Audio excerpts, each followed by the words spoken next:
All right, today we're jumping into the story of Brian, a fifth grader who loves books. But as we're about to see, there's a much, much bigger secret hiding behind that love of reading.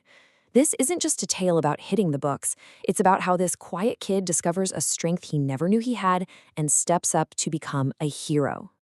And that's really the core question, isn't it? We're going to follow Brian's journey moment by moment to see how he goes from a kid who literally runs away from his fears to someone who runs straight into the fight. So right out of the gate, we meet Brian, and we learn about this huge internal struggle he's got going on. And it's all wrapped up in this one simple thing, an old footbridge. This bridge is more than just a bridge. It's this physical symbol of a fear he dodges every single day, because he's terrified he'll end up like his Uncle Chadwick. So you've got these two totally different worlds Brian is living in. On one hand, there's school. That's his safe space. It's structured, he knows the rules, and his love for reading actually makes him a star. But then, there's the bridge. It's the complete opposite.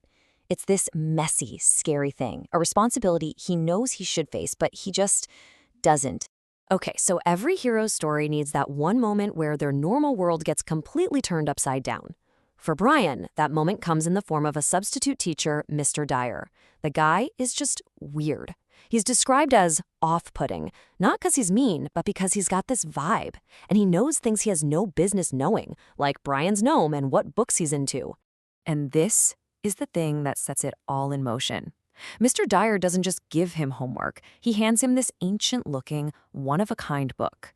He plays it off like it's just a little something for a kid who loves to read. But what Brian doesn't know is that this book is about to drag him into a massive and pretty dangerous magical conflict. Now, let's see how this all builds, because this is where Brian's journey really kicks into high gear.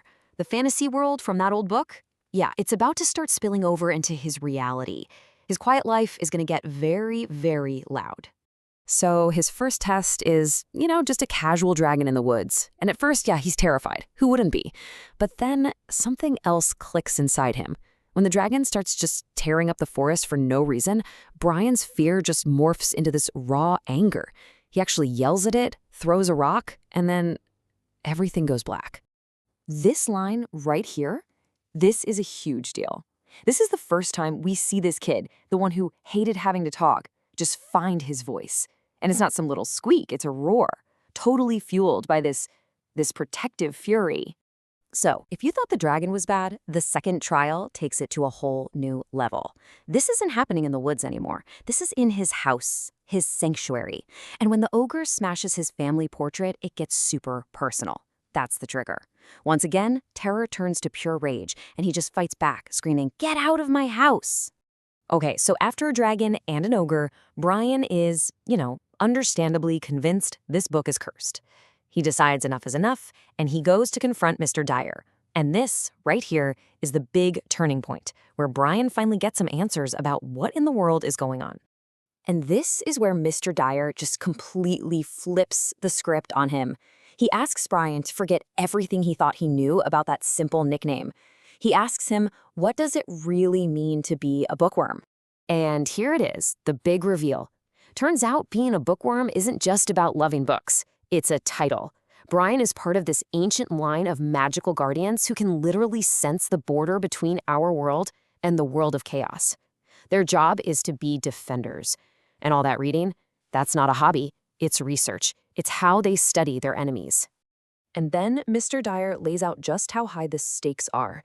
This isn't about a few random monsters. It's a constant war to protect our reality from chaos, which has one goal: to destroy. All of a sudden, Brian's crazy encounters have a terrifying purpose.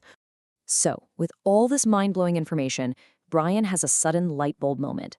That footbridge, his own personal, seemingly random fear, it's not random at all. It's connected to this huge cosmic battle. The bridge is a weak spot, a source of evil, and he now knows he has to face it. And what he does next? Man, it just shows his complete transformation. He faces the troll on that bridge, but he's not just running on angry instinct anymore. He's thinking. He's strategic. He actually analyzes his enemy, finds a weakness, and uses the troll's own power against it. It's brilliant. And this quote right here, This is everything. This is that final, massive shift in his thinking. He's gone from totally avoiding this place to taking complete ownership of it. It's no longer just a scary bridge, it's his territory, and protecting it is his job. He's not a scared kid anymore. He's a guardian. So let's just trace this whole arc. He starts as a quiet kid who does everything he can to avoid his fear. Then, through these trials, this powerful, protective anger starts coming out. And by the end, he's combined that fire with his intelligence and a real sense of duty to become a true hero who seeks out the challenge. You know, Brian's story shows us that sometimes the thing we're most afraid of is actually pointing us right toward our greatest strength, our purpose. His fear of the bridge was basically a giant signpost for his destiny. And it kind of makes you think, doesn't it? Every hero's journey has some kind of bridge they have to cross. What's yours?